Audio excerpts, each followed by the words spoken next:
we have your attention, please? Thank you very much for coming to our event today. We're very, very pleased to have Mr. Newdow here. And before I turn the podium over to him, I would just like to thank the DPA, the Film, and ACS for co-sponsoring this event. And I would like to thank all of you for being here today. Without further ado, this is Michael Newdow, and he will present to you his case on the Pledge of Allegiance. Hi there. Let me start by, I don't know, most of you I think probably heard of the pledge case. And can you all hear me, first of all? Okay, and thank you all for coming.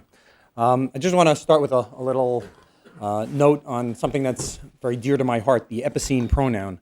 I don't know how many of you I don't know how many of you ever saw All the President's Men, the movie, or read the book about the Watergate affair.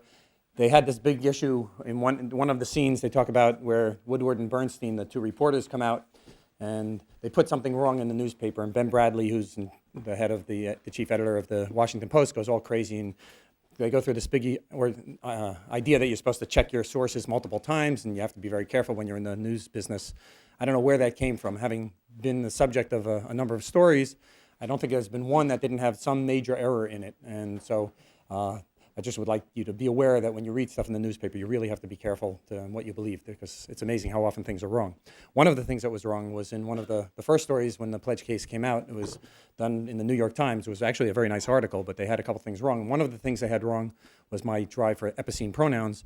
We can't talk about somebody in this language, in English, without referring to that person's gender. We don't refer to their race or ethnicity or shoe size or anything else, but we can't say that person. We have to say he or she. And I'm sure you guys have all experienced this. It's very awkward. It's totally unnecessary. So I want you all to start using rees, and okay? It's very important. REE is the subjective case, REES, the possessive case, and ERM, the objective case. I want you to know I spoke to all of your professors, and you get 2 points additional as a bonus for each form that you use in an essay. So please use that. It came about because I wanted to use the E sound, the long E. You have he and she. And so if you go through the alphabet, you get B, it's already taken, C is already taken, D, the letter, Phi, which I'm not getting today, no, G. He, again, that's taken, there's the pronoun. And you got G, you got Ki, you got Li, the epicene name or the wind. You got me, ni, pi, qui, and Re. Re is open, that's the one I took. Then C again to see, T, the drink, V, the letter, we, Yi, Z. They're all gone, so the only thing that's open is Re. And you'll hear me talk about that every once and use that during this lecture. But I think if we all start using it, especially Duke Law School, I mean, if people there start using it, it'll just sweep the nation. So that's what I'm probably for. Okay, it comes in very handy, by the way. You know, sometimes you're at a restaurant and there's some androgynous waiter and you don't know how to refer to him. So, oh, Re said that, or where is that person? So. It's also, I'm from California, I'm near San Francisco. It's really, really helpful there. There's a lot of transgender people and transsexuals, and I never know what to do with those people. And as a great segue to the pledge case, God. People don't know how to talk. Some people don't like the idea of him, so we can talk about instead. And Reed did this. Now it also Gallup did some polls over the years, and they've done polls for president, and they say to the population, they say, okay, suppose there were a candidate for public office, and they always use, believed everything that you believed, and you were in total agreement with all of his views, would you vote for him if he were a blank? And I just want to start by saying that, that's pretty sexist. I have a daughter, she's 8 years old. I'd like her to think that she could grow up to be president someday. She knows the presidents. She knows Washington and Adams and Jefferson, Madison, Monroe, Adams, Jackson, Van Buren, Harrison, Tyler, Polk, Teller, Fillmore, Pierce, Buchanan, Lincoln, Johnson, Grant, Hayes, Garfield, Arthur, Cleveland, Hudson, Cleveland, McKinley, Roosevelt, Taft, Wilson, Harding, Kluge, Roosevelt, Truman, Kennedy, Johnson, Nixon, Ford, Carter, Reagan, Bush, Clinton, Bush. She knows all those people. She knows they're all men. And then she gets asked this question. She says, would you vote for him? I think it's very sexist, and it tells her that she's not in the loop. So I think we should ask, should you vote for And what are the results of that poll? When that poll was first done in 1937, they said, okay, would you vote for a Catholic? Suppose the person were a Catholic.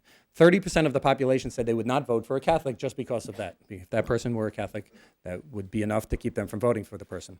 If the person were a Jew, 47% of the population said they wouldn't vote for If the person were a woman, 64% of the population back in 1937 said they would not vote for a woman for president. Okay, they repeated the survey, and they did it every few years. If you look in the 1950s, Right? In 1958, they did the survey again, and now Catholics had gone from 30% down to 22%, Jews had gone from 47% to 28%, women had gone from 64% to 41%, and they added a couple new categories. One of them was blacks. Blacks, 53% of the population wouldn't vote for a black for president. And then they did atheists. That was a new category. 75% of the population would not vote for an atheist candidate, even though they've agreed with everything that person stood for. Right? They continued, and the last time the poll was done was 1999. Things are a lot better for just about all the groups. Women are down now at 7%, Jews at 6%, Catholics 4%, blacks 4%. But atheists are still up there. 48% of the population would not vote for an atheist merely because that person doesn't believe in God. Okay, so people sometimes say, well, what's the big deal with the pledge case? That's the big deal with the pledge case. And the government tells our population that there's no reason to give credence to the views of atheists in our society. After all, we're a nation under God. In God we trust. That's our motto. In God we trust on all our coins and currency. And so I think it is an important issue. I think we are marginalized. 8 states right now, I mean, you all remember what happened with South Carolina with the Confederate flag. And there was this big brouhaha a couple of years ago, a terrible thing. This is a symbol that can mean anything to anybody. I'm not saying it was wrong to be upset with that, but I'm just saying, that is pretty ambiguous. While that was going on, and to this very day, and not only in South Carolina, but in 7 other states, there are clauses in their state constitutions. South Carolina has a clause in its state constitution right now that says, no person who denies the existence of a supreme being shall hold any office under this constitution. Right? Nobody has ever said anything about that. No legislator has ever tried to get that out because it's politically so unpopular. So again, I think that atheists are relatively marginalized in our society, and that's one of the reasons I brought this case. Now, how did I get to start this case? It started actually taking a shower, which I just did now, and I just barely made it. The plane was late, so excuse me. I have some friends. They're actually both law professors in Chicago, and I visit them quite often, and they're great people to visit. But the only problem is every time you go to their house in their shower, they never have soap. They have the liquid soap, which I can't stand. It just doesn't get you clean. And they have the little designer soaps, with the squirrel turds and the avocado pits or whatever else they throw in there. And they just have a regular bar of soap. So as a joke one day, I said, okay, I'm going to buy some soap. And I bought 100 bars of soap. Came to $36.91, which all of you immediately recognize can be paid for with a 20, a 10, a 5, and a 1, and a half dollar, a quarter, a dime, nickel, and penny. $36.91. And I'm standing in line looking at all my money, and I see on the $20 bill, it says, "In God we trust." So what the heck's that doing there? I have some Constitution. I had been to law school. I didn't learn much, but I had been there, and I knew there was something in there. And the Constitution said you can't do this. And I look at the $10 bill. It says, "In God we trust." And the 5 and the 1 and all the change, and it says, "In God we trust." I said, I don't trust in God. What is this? Don't we have some establishment clause or something in there? So I'm kind of looking at this and getting angry. And by the time I get to my friend's house, I'm really pissed. And they say, "Hey, Mike, how you doing?" I said, "Did you see this?" I said, "What?" I said, "It says in God we trust on all this stuff." They said, "Well, we think it's been there for a while." I said, "Well, I'm getting it off." And Larry, my friend, as I said, a law professor who actually does a lot of constitutional law, says, I think it's been tried already and they lost. I said, "Well, I'm getting it off," which was pretty arrogant because I had never practiced law and I didn't know what I was doing, but I decided to get it off. And that's how the case started. I was working in California but domiciled in Florida, so I thought I'd bring it in the 11th Circuit, which I thought was probably a better circuit at the time. And started to bring the case. I didn't know how you bring a lawsuit. I didn't know what to do. So I got on the internet first, and I started going through. I put in God We Trust, and there's a thing from the Treasury Department. You find out it started in 1868, actually 1862, I think it was, when some reverend wrote to Salmon P. Chase, who was Secretary of the Treasury, and he said, "Hey, we need God on our coins and currency." And it went. Long story, but eventually they started sticking on the coins and currency back then. It wasn't actually mandated until 1955, in the middle of the McCarthy era. And so then I started looking up the case law, and sure enough, Larry was right. There had been a case. It had lost. It was in the 10th Circuit. And what had happened was, it's an amazing decision, which I'll mention in a little bit. But the case lost. But as you know, when you look up a case, it has the attorney's names in there. So I called up the attorney. I said, "I'm going to get In God We Trust off all the coins and currency." And he said, "Oh, well, we tried. We lost." I said, "I know, it was a good try, but I'm going to do it." He says, "Oh, great. I wish you my luck." And I said, "Well, I have one little problem. I haven't the slightest idea how you file a lawsuit or do any of this stuff." So he said, "Well, very nice guy." He volunteered, and he sent me his pleadings. And I kind of plagiarized that and went to the 11th Circuit and started this case. And you pay $150, you're in. You got to go. So I was there, and as I started doing the research, normally, as I think you probably know in the federal rules, the defendant has 20 days to respond, unless you're the federal government, because you have a $1 trillion budget, mostly in deficit, but you have this big budget and a lot of lawyers, so they give you 60 days. So I have 2 months to start looking this stuff up, and I look on the internet, and I get a lot of information. I start reading the case law, and they always start talking about "In God We Trust," and they're always mentioned together with "Under God and the Pledge of Allegiance." God save this honorable court that all the federal courts start. Thanksgiving holiday, we have all these religious references, and they always say, well, it must be okay because we have all this stuff. A kind of bizarre argument. You know, I can imagine that in 1954 when Brown versus Board of Education, you know, well, we have segregation at the water fountains, we have segregation at the ballparks, we have segregation at the theaters, so therefore it must be okay that we have segregation in the schools. That's the logic that seems to be used in many of these cases, the Establishment Clause cases. So anyhow, as I'm going through this, I say, you know, that's a much better case under God and the Pledge of Allegiance. Because if you look at "In God We Trust" on the coins and currency, you can make an argument, although it was made subsequent. I've never seen the argument back in the time when they said it was made. But if you look in the Star Spangled Banner, the fourth stanza, "Then conquer we must, for our cause it is just, and this be our motto, in God is our trust." So you can go back to Francis Scott Key in 1813, and you can say, okay, that's where it came from. It didn't, but that's what they say. They can't do that for the Pledge of Allegiance. The Pledge of Allegiance was started in 1892. It was the 400th anniversary of Columbus's, quote, discovery of America. And what they found was that they had a pledge, and it was perfectly fine. It was totally secular. And then in 1954, again, in the middle of the McCarthy era, and you'd have to keep in mind, in 1954, they put "Under God" and the Pledge of Allegiance. They took the two words "under God," they stuck it into a pledge that the Supreme Court had already ruled was perfectly fine in doing its patriotic purposes before, and they took the two purely religious words and stuck it in there. That's clearly unconstitutional by any stretch of the imagination, by any test that the Supreme Court has ever enunciated. So I kept thinking that's a much better test. Again, 54 was that. 55, they decided to put "In God We Trust" to make it mandatory on all the coins, and in 1956, they made "In God We Trust" our national motto. Kind of interesting how suddenly in that 3-year span in the middle of McCarthyism, we had to get God in our government so much, but that's where it was. So then so I'm thinking the whole time, I'm saying, you know, I'm doing the wrong lawsuit here. Instead of "In God We Trust" on the coins, I should be doing "Under God and the Pledge." It's a much stronger case. And I'm thinking I should really change this. And sure enough, in federal rule, I think it's 15 says you have as of right the ability to change your pleadings, to amend your pleadings once, as long as the defendants haven't responded, and they hadn't responded by that time. And I'm thinking, yeah, but I don't really know what I'm doing. I don't want to complicate this anymore. I'll just leave it like it is. And then the 60 days came up, and they asked for an extension of another 60 days. So I took that as a sign from God. I said, okay, I should change this lawsuit, and I made it, and I changed the lawsuit, and I submitted new pleadings for "Under God and the Pledge of Allegiance." Then what happened was I moved to California, and I was no longer domiciled in Florida, so I wrote to the 11th Circuit. I lost in the district court, which you always lose in. And by the way, if you have a major case where you plan on having an appeal, where it's going to be appealed no matter what, if I had won, they would have appealed. If I lose, I'm going to appeal. It's always best to lose in the district court, because you go to the Court of Appeals, you get an extra brief, right? You get the appellant's brief, they get the appellee's brief, you get one reply brief. So if you're going to take any of these cases, try to lose in the district court. That's my word of advice to you, which I did, and which you always will in a case like this. And then I went to the Court of Appeals in the 11th Circuit, and I wrote to the 11th Circuit when I moved. They said, hey, I'm moving. I no longer have standing. And they said, oh, you're right. And so they kicked it out based on standing. And I brought it again 2 days after I was all set. 2 days after they told me, okay, you're out. I went to the 9th Circuit and I refiled it. And it was really good because I had all this practice now, because as I said, I had no idea what I was doing. But now I've run this through. I had a trial run. I've had all the responses from the defendants. I know what they're going to say. And so when I came in with my next pleading, I was really quite prepared, I think, and that's another word of advice to you. I don't know if this is an official word, but from my experience, my limited experience of one, I would say put as much as you can, especially in a case like this, into your pleadings. Well, that case that I mentioned where they had "In God We Trust" on the coins and currency, the one that lost in the 10th Circuit, they used what's called the reasonable observer test. Okay, Judge Tasha, who is now the Chief Judge of the 10th Circuit, she was the author of the opinion. And she said, well, what we're going to do is we're going to say what would a reasonable observer do? And the question was whether or not "In God We Trust" endorses the idea that there's a God. And the plaintiffs in that case had actually done a poll. They had commissioned a poll. They paid a couple $1,000s for it. And they got a pollster to come out and say that clearly, and almost everybody in America, actually it was, I think, 2-1, that said, "In God We Trust" endorses the idea that there's a God, a religious idea which by definition would fail the endorsement test that the Supreme Court has enunciated. And the 10th Circuit, Judge Tasha, looked at that and she said, okay, let's see, we have to decide whether or not this endorses religion. And unfortunately, they hadn't brought this into their pleading. They didn't say they had this. They were waiting to get to a trial, and then they were going to introduce this as evidence.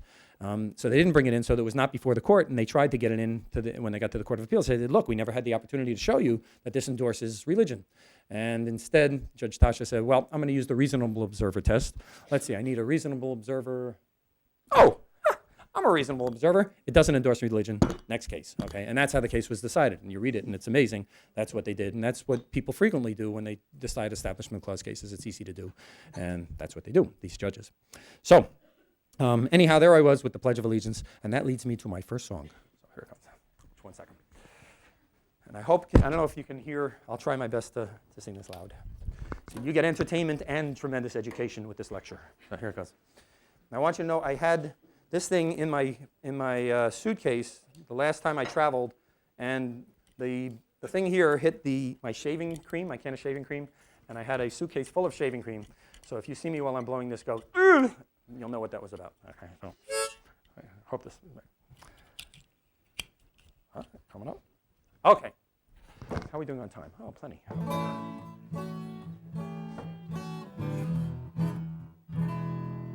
It's out of tune. It was cold. Excuse me 1 second.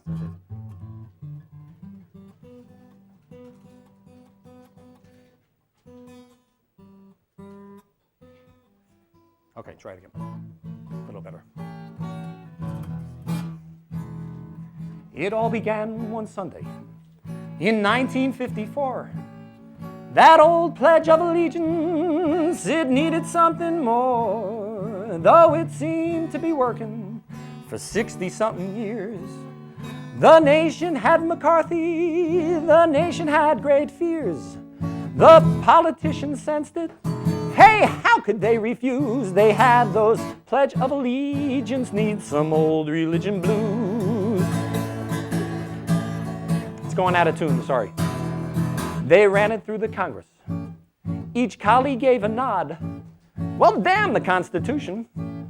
This country needs some God. We know when doing battle in all the different fights, one can't be bothered with reminders of the Bill of Rights. With him there on our side, there ain't no way we'll ever lose. They had those Pledge of Allegiance, need some old religion blues. The world was full of danger, got worse with every hour. The people put the call in to Dwight D. Eisenhower. He had to save the children, the daddies and the mommies. They all needed protection from those scheming evil commies. At least that's what they fed us. It couldn't be a ruse. They had those Pledge of Allegiance, need some old religion blues.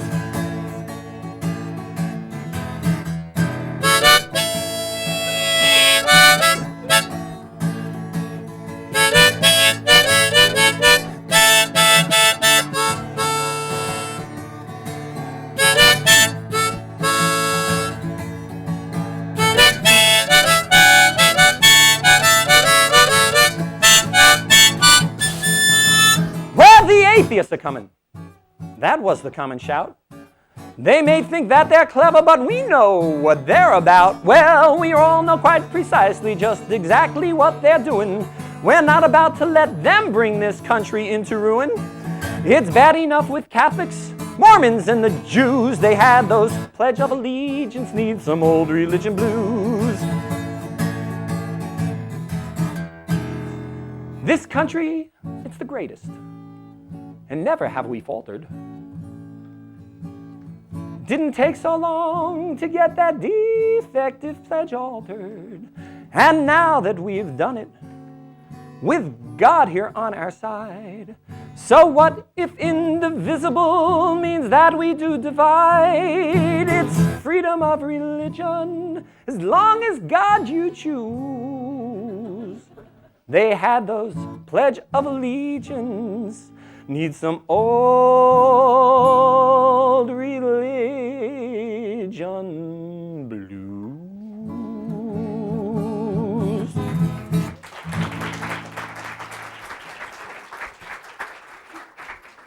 Walking out after the song? Are you guys crazy? Holy smokes. Okay. I can always tell the atheists and the religious people by the smiles or not when we go through some singing. Okay. Now, all right, let's just review for a second our history. 1 second. Okay, just a quick review of American history. We can start off with the Magna Carta in 1215. first time we got a written document, the king said to the land barons, okay, we have something here in writing and we're going to be held to this from now on. We have some actual laws that you can refer to. Skip ahead to 1492, Columbus's, quote, discovery of America. 1607, the discovery of Jamestown, the settling of Jamestown by the Virginia Company. And bear in mind, 1607, that's 3 years before Galileo first discovered the moons around Jupiter. So this is a way back. Our country actually does have some history to it. 10 years later, in 1620, the settlement down here in the Virginia Company. 1620 was Plymouth Rock up in Massachusetts. And then over the next century or two, we started getting settlements throughout this country, and the colonies were formed. 1760, we can skip ahead to. That's when King George III became the King of England. King George III was thought to have some probable emotional and maybe psychological difficulties.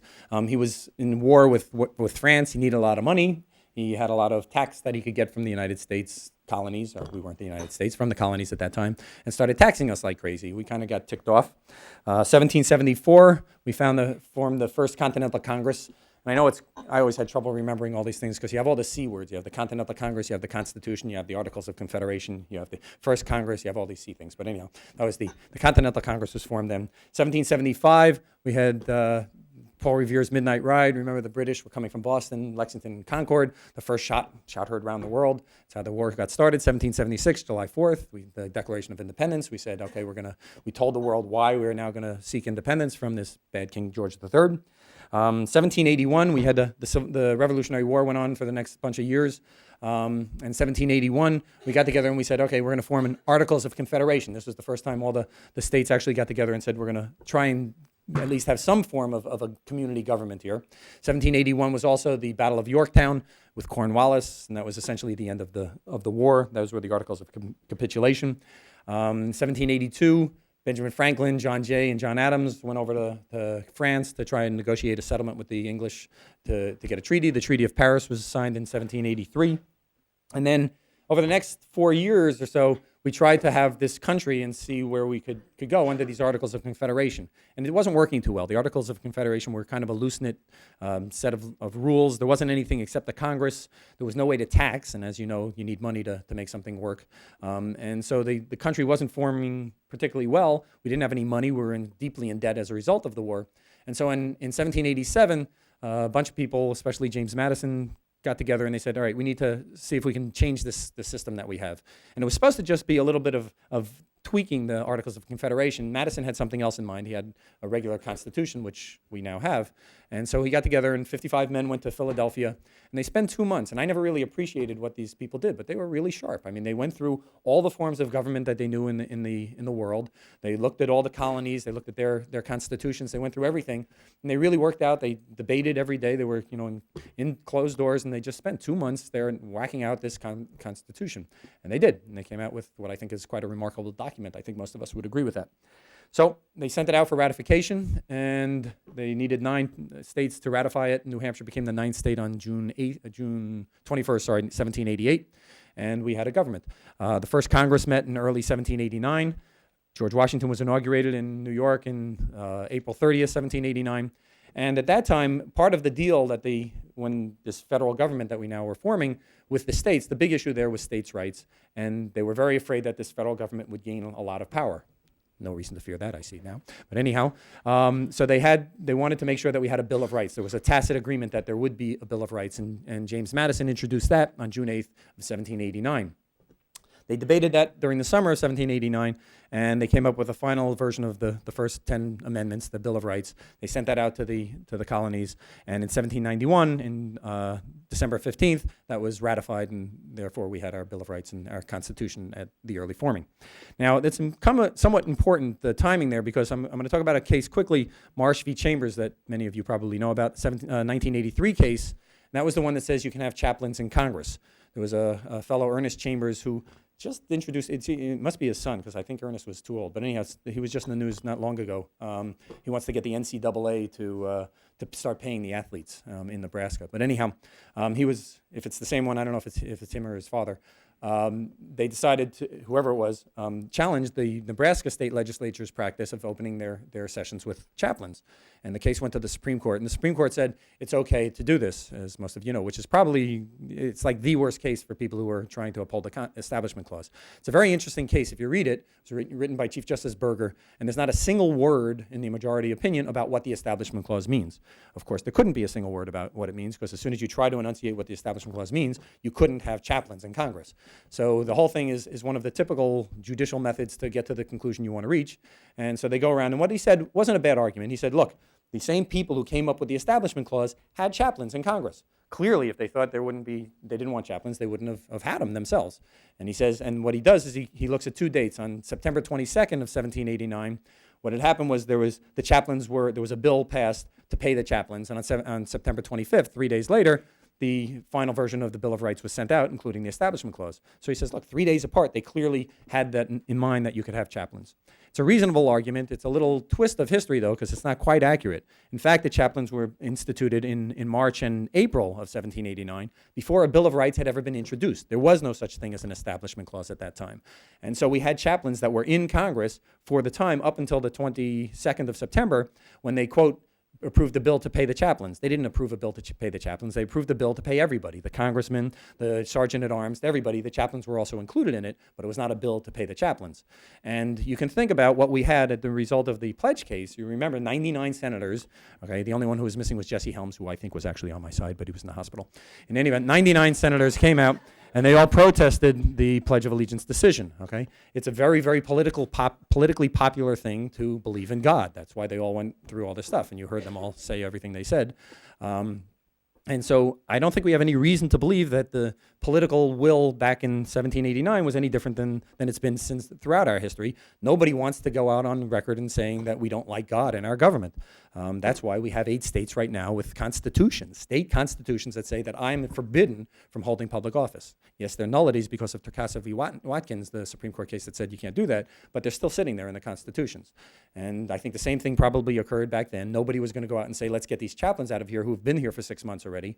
And so I think that's probably the likely reason why we still have chaplains.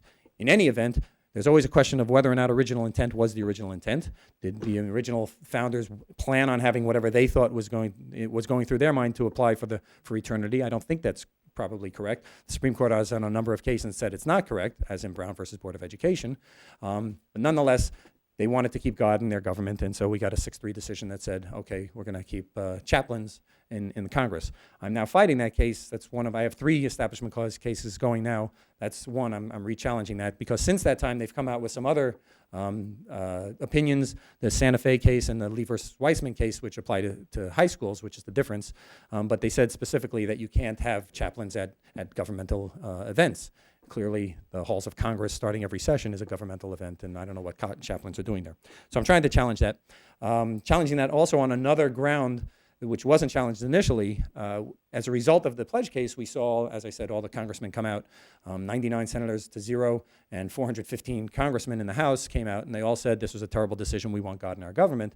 I think they made it clear that no person who was ever going to be chaplain could be an atheist. An atheist cannot get that job, from what they said. And we have a religious test oath clause in Article 6 of the Constitution that says no religious test shall ever be required as a qualification for any office or public trust under the Constitution. Clearly, there's a religious test here. You have to believe in God to get the job as chaplain. As a matter of fact, it says on the chaplain's website, our job is to worship God. So obviously, there's a violation there, and so that's one of my claims in the case that I brought to get chaplains out. I don't know how I'll do in that case. It's a really tough issue. There's a number of ancillary issues besides the Establishment Clause. I think clearly it violates the Establishment Clause, although we have the decision from 1983 that says it doesn't. The main issue is, do I have standing? And one of the things I plan on doing is going to Washington in the next week or two to actually go and protest when the chaplain comes out and starts praying. I plan on raising a ruckus, and I don't know if I'll get arrested or whatever, but that'll get me standing since I have to play this stupid standing game. And then the other issue, I don't play along. And then the other thing is that they're coming out every day and saying this stuff with prayer. And as I said, now I sued because I said I don't have an opportunity. I actually sent a letter to the Congress, to both houses. I said, I want this job. It's a great job, by the way. You get about $140,000 a year. You have to work for about a minute a day. It comes out to $20,000 an hour. I think it's one of the highest paid governmental positions.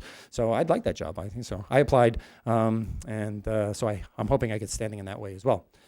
What else was I going to say about the chaplain case? Oh, so the key issue, though, is whether or not you can sue Congress. You can't sue Congress. But how do I can get whether or not the judiciary can tell them what they should do in their houses? You know, they say, hey, this is how we want to run our house. Can they violate the Establishment Clause? And it's a very, very questionable issue. It's something I'm trying. I don't think anyone's ever challenged it in this way. You know, normally what happens is when Congress or when the president does something, you know, if they pass a law that says you can't protest the war in Iraq, you can't sue the president and you can't sue the Congress to protest that in protestation of that law. What you would have to do is sue the party who would infringe on your rights. So the policeman who came over and said, you know, that you can't do this, or the mayor, or whoever, somebody else. You can't sue the other co-equal branches of government. My argument is that when it comes to the Establishment Clause, you have to be able to sue the other co-equal branches of government, because otherwise, when Congress wrote that Congress shall make no law, when the framers wrote that Congress shall make no law respecting an establishment of religion, Congress can make any law they want respecting an establishment of religion. If you can't tell them to not do that, what's to stop them? There has to be some way to stop them. And unlike all the other laws like free speech or even free exercise or search and seizure or anything else, there is no other person involved. There is no other party. Right? Once they say that we hereby declare Roman Catholicism to be the official religion of the United States, that's it. They've committed the harm. And the harm that the Supreme Court has spoken about many times is the outsider test. Okay? They've turned people into outsiders. They've made them politically disenfranchised. And they do that by themselves. There is, as I said, there is no third party to sue. So you have to be able to sue them. Otherwise, the Establishment Clause means nothing as far as what it actually says. So that's where I am in that. I also have a case I'm suing to get, I don't know if anyone of you heard President Bush in his inauguration, but I tuned in just because I happened to be home. I wasn't looking for anything in particular. And my jaw was on the ground as he has two Christian ministers come out. You know, first of all, Mitch McConnell, who is from the Senate, came out and said, we're going to have these chaplains lead us in prayer. I don't know how you can do that to begin with. And then they come out and they start talking about, you know, holy God, you're here, and et cetera. And both of them ended up in the name of the Father and of the Son, the Lord Jesus Christ, the Holy Savior, and the Holy Spirit. Amen. I think this is really getting a little excessive, so I'm protesting that as well. And again, we have the same issue. Can the I think I got to the court, the lower court in that case, to essentially admit that that's a violation of the Establishment Clause. You can't do that. You can't bring in the middle of government a chaplain to worship Jesus. But the issue has become a very interesting issue as to whether or not the separation of powers allows the judiciary to tell the president what to do. And it's actually somewhat of it's a really interesting question. I would have thought that Marbury versus Madison settled that, but it hasn't. And so this case, if it gets anywhere, will be, I think, more important for separation of powers and Establishment Clause issues. But we'll see. Again, I think you have to be able to sue the other branches of government, because otherwise they can establish any religion they want. You know, and clearly the framers, you know, you have this separation of powers doctrine which exists to protect the rights of the people. We think that it's important not to allow power to accumulate in one branch of government. So we have the separation of powers doctrine to account for that, to deal with that. However, you can't use it to come out with a clear breach of the Constitution itself. And I think that's how it's being used. So that's my argument. Okay, now, in the aftermath of the pledge case, there were a couple other things that happened. As I said, the congressmen came out and they gave all this, you know, we want God stuff, which allowed me to get standing, I'm hoping, in the chaplain case. There were a number of other things. One of them was Senator Robert Byrd came out and he said that I for one am not going to stand for this country's being run by a bunch of atheists. If they don't like it, let them leave, which I thought was really good because that gave me another song. So 1 second here.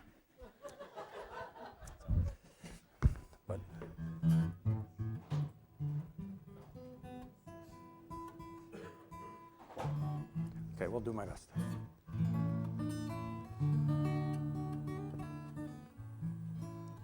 Pardon the tuning. Here is a story you may not have heard, a figure surreal and some say absurd. They often speak of him with just one word. Like Charlie Parker, he's known as Byrd. Here is the lowdown, here are the facts. He's not quite the same as that man with the sax.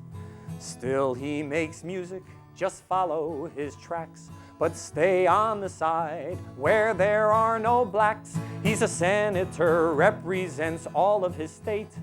Keeps getting elected, I guess that he's great. And here is the motto he wears on his sleeve. Hey, if they don't like it, let them leave.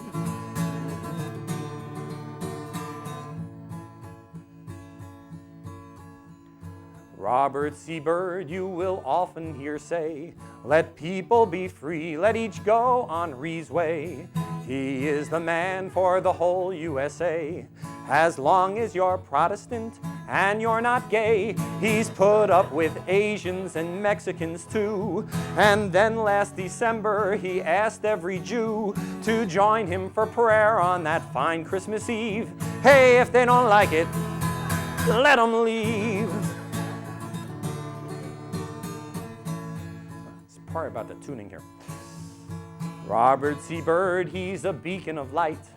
He'll fight for the truth. He'll fight for what's right. He does inspire and he does unite the masses of voters, Christian and white.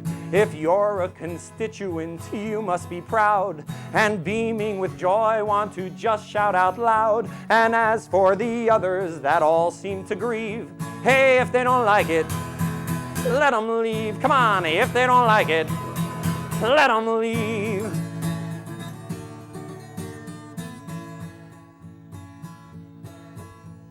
Don't be confused by that calloused facade, the way that he'll clash, the way that he'll prod. He'll befriend any except if they're odd, and heaven forbid if they say there's no God. He's really quite honest, of that there's no doubt. If you're not of his faith, he'll just kick you out. And that he's intolerant, he'll not deceive. Hey, if they don't like it, let them leave. If they don't like it, let them leave. And if they don't like it, let them leave.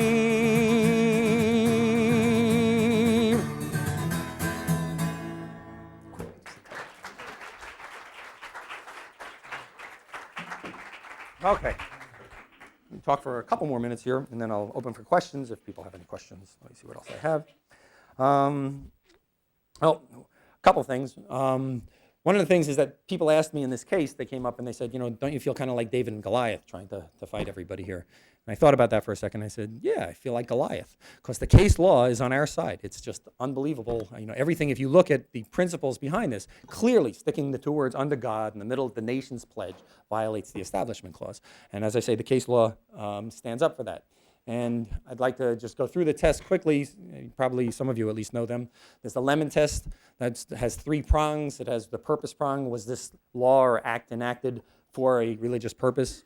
I don't know what other purpose you could have for taking the two words under God and sticking them anywhere except a religious purpose, so I think it fails that. The effects test, you know, the two words under God. Every day we take our little kids and we say we are one nation under God. I think the effect of that is to imply that we are one nation under God. That's why it says that. So I think it fails the effects test. There's the entanglement test, the effects prong. The entanglement prong of Lemon is the 3rd prong. That usually refers to when government gets involved in a religious organization's affairs. But here you have entanglement, I think, to the hilt. You have governmental agents, the teachers, saying that we are one nation under God every day. I think it loses on all 3 prongs. You only need one to have it ruled unconstitutional. The next test that we have is the endorsement test, which I mentioned before. Does this, whatever it does, endorse any religious idea? I think it's hard to say that the idea, sticking under God in the middle of the Pledge of Allegiance, doesn't endorse the idea that there's a God and that we are a nation under God. That's what it says. So I think it would fail the endorsement test. There's the coercion test. That's the one from Lee versus Weissman. Lee versus Weissman was 1992, whether or not we could have graduation prayer at high schools. And the Supreme Court said, no, you can't, and they ruled on the basis of a coercion test. They said that when you go to a high school graduation, although you don't really have to be there, you know, that's a major event in your life, and now you have to sit here and countenance this religious dogma that you may not want to believe. or may not want to agree with, and so that you're coerced by the environment of a graduation ceremony. If that's in coercion, think about this. I mean, those kids are 17, 18 years old. They're on, quote, the brink of adulthood. Contrast that with 5, 6, 7-year-olds who are getting One Nation Under God every morning. The graduation occurs once in the lifetime of the student. The One Nation Under God is about 2,000 times over in the nation and in the life of the student. You have an invited person, a chaplain who you know is not part of the government, an invited guest giving the graduation prayer. Here you have the teachers, governmental agents saying it every day. And so I think that, clearly if there's coercion in under the Lee versus Weissman situation, there's coercion in the Pledge of Allegiance. So those are the three main tests. There's the outsider test, which I mentioned briefly before. Justice O'Connor's test, she's repeated this many times, and other of the justices have referred to it, that nobody should be made to feel like an outsider on the basis of Ree's religious beliefs. And so we clearly, I think, are turned into outsiders, atheists are, and I think that it's intended that we are. I think that was the whole purpose of sticking under God in the Pledge of Allegiance. So it fails the outsider test. I even have the defendants on record in this case as saying, yes, we agree he was turned into an outsider. So as far as I can tell, they've agreed that they lost the case.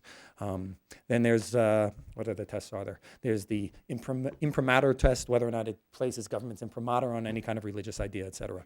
And it fails all those tests. The only one I suppose you could get by with would be the reasonable observer test as applied by Judge Tasha, which just says I'm the reasonable observer and I don't care what anyone else says. It's not an endorsement of religion. So looking at that, you say, well, okay, how could you possibly lose Newdow? I mean, you've got all this case law on your side. And I would agree, that's a very good question. The way that they will do it, if they do it, will be one of the ways that they've done it in the past. They'll do either that listing thing. They'll say, well, we have in God we trust in the coins and currency. We have in God we trust as the national motto, Thanksgiving holiday, God save this honorable court, under God in the Pledge of Allegiance. We can do it because we do it. It's, as I mentioned before, it seems like a very poor argument. They've never come out and said that we can't have under God in the Pledge of Allegiance, but they've indicated that by including it in that list. And I'll mention there's a case, in Engel, that was the case that took prayer out of elementary school, and Justice Douglas wrote a concurrence in that opinion, and he gave a whole list of things that we couldn't do, a list that we have in our society that would indicate that these things are okay. And when you look through his list included Bible reading, which the next year was ruled unconstitutional, and it included forced chapel service in the military, which has been since ruled unconstitutional. So the fact that we have that list is not at all probative of the fact that anything on that list is in fact constitutional, just looking at the history. Speaking of Justice Douglas, in 1952, there was a case called Zorach v. Clausen. This was a case in New York where they had faculty release time in which they let kids out early, an hour at 3 times a week, I think it was, to go to religious services if they wanted, and that was challenged. And Justice Douglas wrote, if you read his opinion, I mean, everything he says is we need strict separation. He's really obviously pro-establishment clause. But there's one line that he sticks in there, and he says, we are a religious people whose institutions presuppose a supreme being. That quote has been thrown in 1,000,000 times by the lower courts and the Supreme Court since, to say, well, we are a religious people whose institutions presuppose a supreme being. And so therefore, we can do all these religious things. Well, in fact, Justice Douglas saw what was happening, and 9 years later in McGowan, which was the Sunday closings law, he said, yeah, I said we are religious people whose institutions presuppose. He says, but if a religious leaven is to be worked into the affairs of our people, of our government, of our society, it's to be done by individuals and groups, not by government. He specifically said that, and nobody's ever quoted that. They only quote the other part. So that would be another way they'd run it. They just say, well, we are religious people, and therefore it's okay. As I said, the reasonable observer test, there's the Marsh v. Chambers problem. Okay, Marsh v. Chambers, as I said, is a horrible case. I mean, clearly wrongly decided in my mind, at least.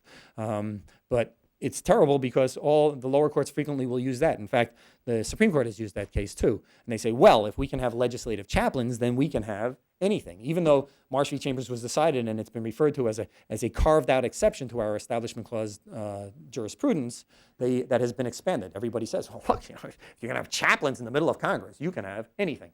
And so they use that. They also use ceremonial deism. Lynch v. Donnelly was the case that said, the Supreme Court made another wonderful conclusion. They decided that the manger scene, the scene depicting the birth of baby Jesus, was not religious. They said that it's historical. That's why we can have manger scenes on our front lawns of our our municipalities.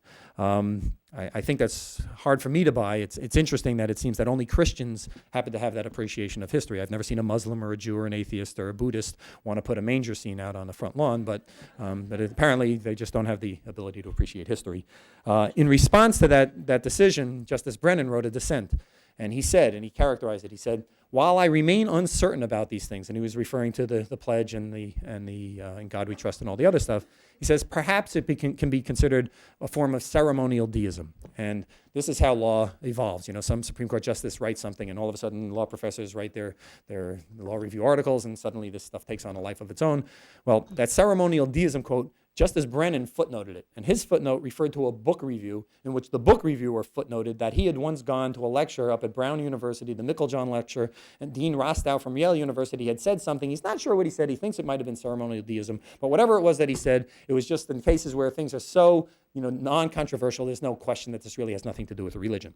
Right? From that, we have grown this jurisprudence around ceremonial deism, and people talk about ceremonial deism. It's okay because it's just ceremonial deism. As if that even makes sense anyhow. You take something that's unconstitutional, you put a 5-syllable word in front of it, and all of a sudden it takes on some special meaning and it's allowed. I'd like to see that one someday when some black kid is driving his car and the cop pulls him over for driving while black. He says, hey, this isn't real racism, this is ceremonial racism. I don't know if that would fly there, but somehow they think that'll fly here.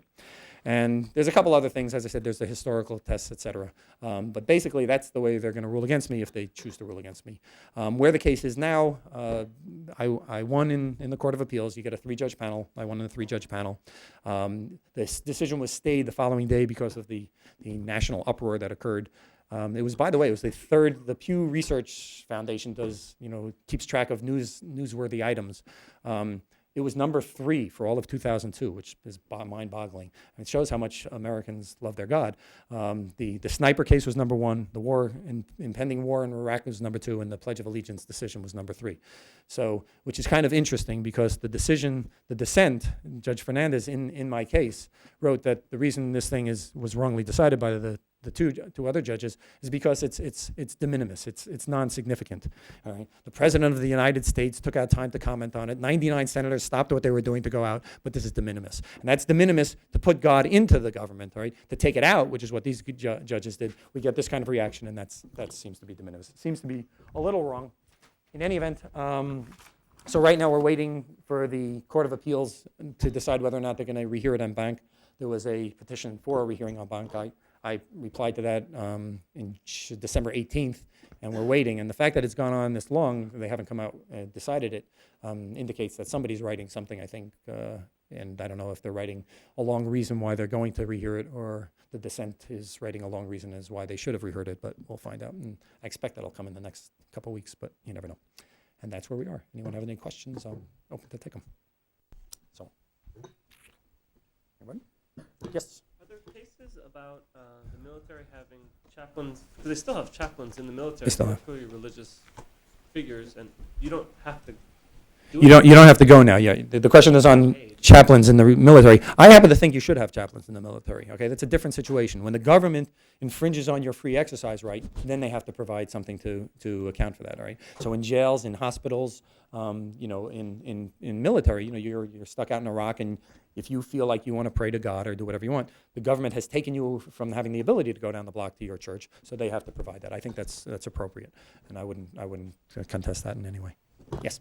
I used to be a member of the media, and I would concur that the media's coverage of what of the case and of other things involving atheism and school prayer and whatnot is not very good. And I'm just curious, what do you think the media and reporters individually can do to present your side a little bit better? Well, I mean, it's one of the reasons I go around and, I was on the morning shows and all the other stuff, trying to hopefully get people to understand what this case is about. There are a lot of people who strongly believe in God, who strongly adhere to what I'm trying to accomplish here and agree. This is not a case about whether or not there's a God. That's a totally separate issue. This is a case as to whether or not government should be weighing in on that decision and whether or not we want government to be involved with religion. I think that the initial uproar came because people thought, first of all, that it was not patriotic. and I think it's the ultimate act of patriotism to uphold the Constitution. But then they started, I think people started to understand when it first came out. I actually have another song. When it first came out, a quick interesting aside. I think it's interesting. I had planned. I knew I was going to win. You could tell after I went before the 3-judge panel. I was hoping that I'd get Judge Reinhardt because he had written some stuff which made it clear he was going to be on my side. And there's about 30 judges. You get 3, so I had a 10% chance. And sure enough, God spoke again, gave me Judge Reinhardt. And then in the middle of the oral argument, as I'm standing there presenting, I know that's another interesting thing too. I asked for oral argument, and the Ninth Circuit on its own, sua sponte, decided they were going to give me a pro bono attorney to argue this case. And I said, what the hell is this? I said, I did all this work. I want to argue this. So I wrote this letter back to them saying, hey, I don't want a pro bono attorney. Thank you very much. And I'm thinking, this is a horrible thing. And then I happened to speak to the United States attorney, and we were talking about it. And she says, yeah, we're thinking about arguing, protesting that they're going to give you a pro bono attorney. I said, yeah, go protest that. So anyhow, I ended up arguing it myself. And when I went, so I had Judge Reinhardt, I knew, and then the other 2 judges, there was Fernandez and Goodwin.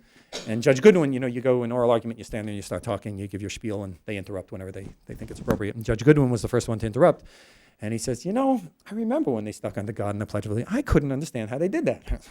I said, okay, Reinhardt, Goodwin, that's 2. I'm over. So, and you can tell from all the discussion afterwards and when they questioned the U.S. attorney, et cetera, that they clearly were on my side, and they should be. I mean, this is clearly a violation. Is that me?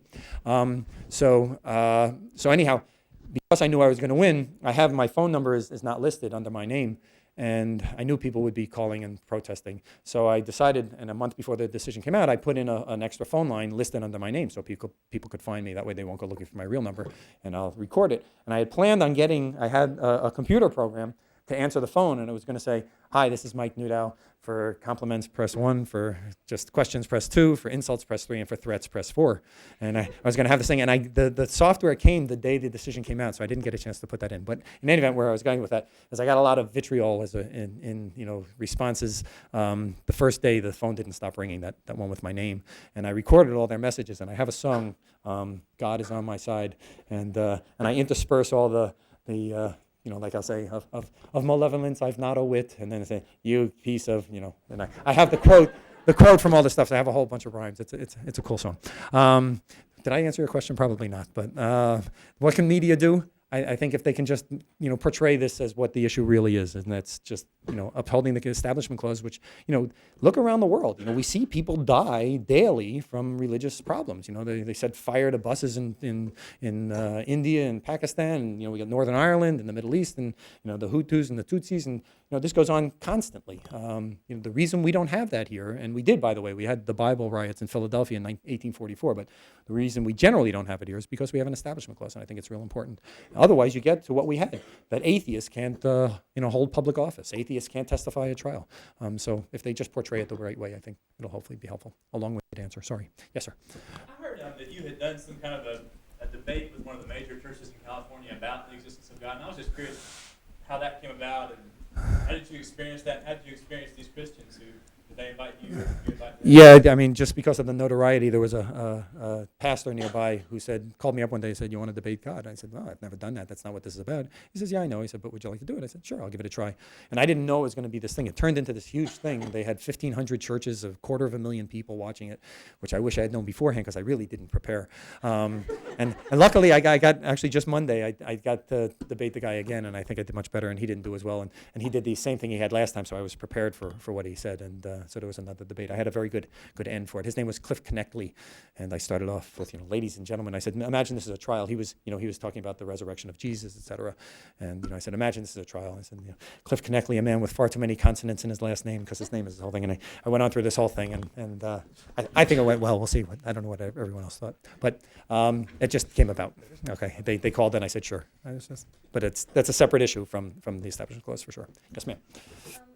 Are you planning on doing any kind of suits or advocacy against the proposals, particularly by the president, to help fund charity things by religious? I don't. Those are really, really tough questions. Those are very different from something like sticking under God and the Pledge of Allegiance. They're designed, clearly their lawyers who come up with these things don't want to violate the Establishment Clause, and they're set up so that they won't. And they're really tough cases. The case that came out, Zellman case, which came out the day or the day after the Pledge decision came out, was vouchers, school vouchers in Ohio. And I'm still not sure where I stand on that. If Catholics or other groups can provide education better than the atheists, they shouldn't be prohibited from doing that if what we're trying to do is educate children. The issue, of course, as you all are aware, is when that money is getting funneled and how much is it possible even to keep it separate from, when a Catholic group gets the money to keep it from funding Catholicism. They're really tough issues. You certainly should not exclude religious groups because they're religious. And it's tough. But so that's not my area. These are very easy. I like the easy ones, so I'm going to stay here. Yes. I'm curious that you talked about the 3-part test before. For Lemon. And, right. The first part being the purpose and how you couldn't see a purpose other than to instill religion and put in the words under God and the Pledge of Allegiance. Right. I'm kind of wondering if maybe the purpose is. I could see the purpose being twofold. I could see one purpose might be to make patriotic Americans more religious. Then Right. the other purpose I could see is maybe they're just trying to make religious Americans more patriotic. Has anybody... Either way, I think that's a violation of the Establishment Clause. The government's not supposed to be doing either of those things. So I can see how you'd see it both ways. But to me, that's what the Establishment Clause says you can't do. So I don't see that as being a problem. Yes, sir. Okay. Is it going to be more difficult to get In God We Trust off of bills than Under God out of the Pledge of Allegiance? And are the legal arguments the same in either? I think the legal arguments are the same. The defense is different because, as I said, they can say it's actually historical and they can come up with a little more history. I think that's totally bogus. You don't see that argument made until 1955, right? Even when Reverend Watkinson, or Reverend, who got it onto the coins to begin with, no one said anything about Francis Scott Key and the Star Spangled Banner. It was not until 1955 that you see that argument made. So I think it's a bogus argument, but it's there. So I think it's a little harder to argue it, and that's why I switched cases. Hopefully we'll get some good dicta if I win, and if this, especially if it goes to the Supreme Court, they'll come out and they'll say, yeah, you can't do this kind of stuff, and we'll get In God We Trust off the coins and currency. It's one of the arguments that's very interesting in regard to that is people say, well, it's just historical. To show how bogus that is, in 1956, when they made the motto In God We Trust, the motto at the time was E Pluribus Unum. E Pluribus Unum was formulated on July 4th, 1776 by Thomas Jefferson, Benjamin Franklin, and John Adams. Okay, nobody said when they changed it to In God We Trust, oh, we need to keep that because it's historical. But suddenly now, with In God We Trust, we need to keep it because it's historical. It seems to me a little far-fetched, but that's the argument they make. So, thank you all. Have fun in your classes. And